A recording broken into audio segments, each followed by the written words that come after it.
ایک ادارہ تو آف کورس حل نہیں ہوگا نا مسئلے کا. اوور آل جو ہمارا ایجوکیشن سسٹم ہے اس کو ہم کیسے ریویمپ کر سکتے ہیں؟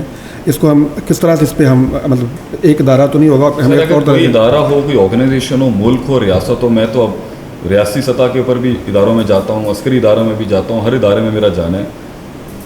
ہر چیز ہوتی ہے کہ وہ لوگ جو کام کر رہے ہیں ان کے پیچھے مائنڈ سیٹ, تھاٹ اور پرسپیکٹو, پیراڈائم, مقصد کیا ہے.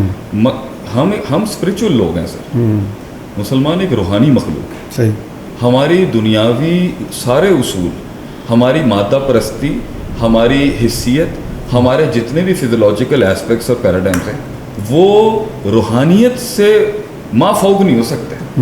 کل بھی مجھ سے ایک پوڈ کاسٹ میں سوال کیا ہے ڈاکٹر سبیل نے بھی کہ اسلامی بزنس میں اور دوسری, میں نے کہا اسلامی تجارت کے اندر لین دین سب جو بھی چل اس میں نبی صلی اللہ علیہ وسلم نے روحانیت کو ہمیشہ انسانی ضرورت کے اوپر رکھا ہے. تو ایک بیلنس رہے, تو ہی قربانی اور ایثار رہے گا آگے سے. تو ملک کے ایجوکیشن سسٹم کے اندر اگر بنیاد میں ایک ادارے کے روحانی لوگ نہیں بیٹھے ہوئے, اسپرچل لوگ نہیں بیٹھے ہوئے, کٹنے مرنے والی سوچ نہیں ہے ان کے اندر, اپنا جسم, اپنا خون, اپنا مال دینے والے لوگ نہیں بیٹھے ہوئے, تو یہ ایجوکیشن کمرشلائز ہوگی. یہ ایجوکیشن جب کمرشلائز ہوگی اور جب اس کو اسٹیٹ سپورٹ نہیں کرے گی تو پھر دین کی کورسز کو بھی چارج کرنا پڑ جاتا ہے. آفیشلی یہ سب اسٹیٹ کے اندر ہونا چاہیے تھا.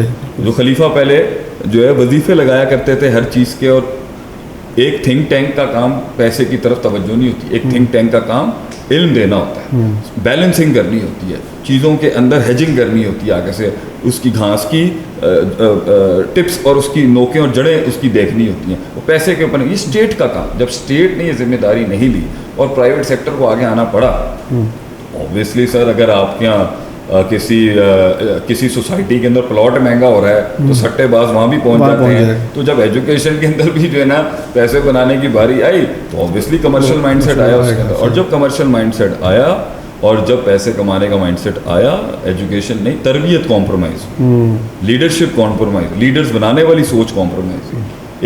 ایک مسند پہ جا کے امام حسین رضی اللہ تعالیٰ عنہ ایک انبیاء کے منہج پر قربانیاں دینے والے, وہ سوچ ختم ہو گئی, وہ بالکل ہی غائب ہو گئی آگے. اس لیے پھر وہ سسٹم آیا جس نے ان کو فٹ کرنے والے سسٹم والی ایجوکیشن ہے, وہ انقلابی ایجوکیشن نہیں ہے. اور دوسری بات یہ, جب آگے کا ماڈل جو ڈیمانڈ کر رہا ہے ویسی ایجوکیشن سسٹم, جب آپ نے ان کو نوکریاں کروانی ہیں, ان کو 9 to 5 پرسپیکٹیوز میں رکھنا ہے, آپ نے ان کو کمپنیوں اور کارپوریٹ سیکٹر کے اندر ہی کرنا ہے, تو آپ کا ایجوکیشن ماڈل بھی ویسے ہی ہوگا.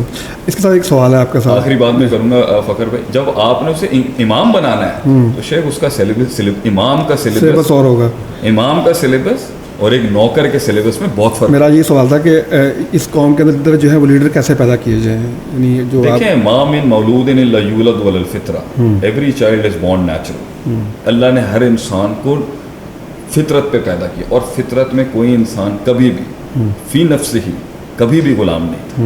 اسے اللہ نے اپنی قوتوں اور اپنے سارے ادراکات, احساسات, جذبات, اپنے سارے ایموشنل انٹیلیجنس, انٹلیکچوئل کوشنٹس, اپنی سارے انر پرسپیکٹیوز کے ساتھ آزاد بنایا. اس کو اندر قوت ارادہ, قوت استدلال رکھی تھی کہ ایک طاقت تھی سوچنے کی, ادراک کرنے کی, ایک طاقت تھی اسے نیت میں کنورٹ کرنے کی. یہ انسٹیٹیوشنز ہوتی ہیں جنہیں اللہ نے آگے جو فرد جرم عائد ہو رہی ہے وہ ابویت پر ہے, فابواہ کہ ماں باپ ہوں گے سب سے پہلے رسپانسبل, یحودانی او ینصرانی او مجوسی او کما قال نبی صلی اللہ علیہ وسلم, وہ ہوں گے جو اس قوتوں کو پروان چڑھائیں گے. پھر آگے تعلیمی ادارے. تو سب سے بڑی بات ہے, پوری چین کے اندر ہی, پوری چین میں للہیت نہیں ہے, پوری چین میں روحانیت نہیں ہے, پوری چین کے اندر مقصد نہیں ہے, پوری چین میں موت نہیں ہے کہ ایک دن اللہ سے ملنا ہے, آخرت ہے. جب پوری چین میں وہ پرسپیکٹیو نہیں ہوگا, وہ پیراڈائم نہیں ہوگا, تو وہ چین کہیں نہ کہیں سے متصل نہیں ہوگی, وہ ٹوٹے گی اور وہ مفادیت پہ جائے گی, اور وہ مفاد پرستی انسان کو پھر اپنے ویژن سے ہٹائے گی. تو پوائنٹ یہاں پر یہی ہے کہ جو بیس لائنز ہیں وہ بیس لائن دین ہے, وہ بیس لائن روحانیت ہے, اور اسی کو سامنے رکھ کے جو ہے بچے کی تکمیل ہو سکتی ہے. اگر یہ چیزیں اس میں اتاری جائیں گی, وہ نیچرلی پہنچے گا وہیں جہاں اسے فطرتاً ہونا چاہیے.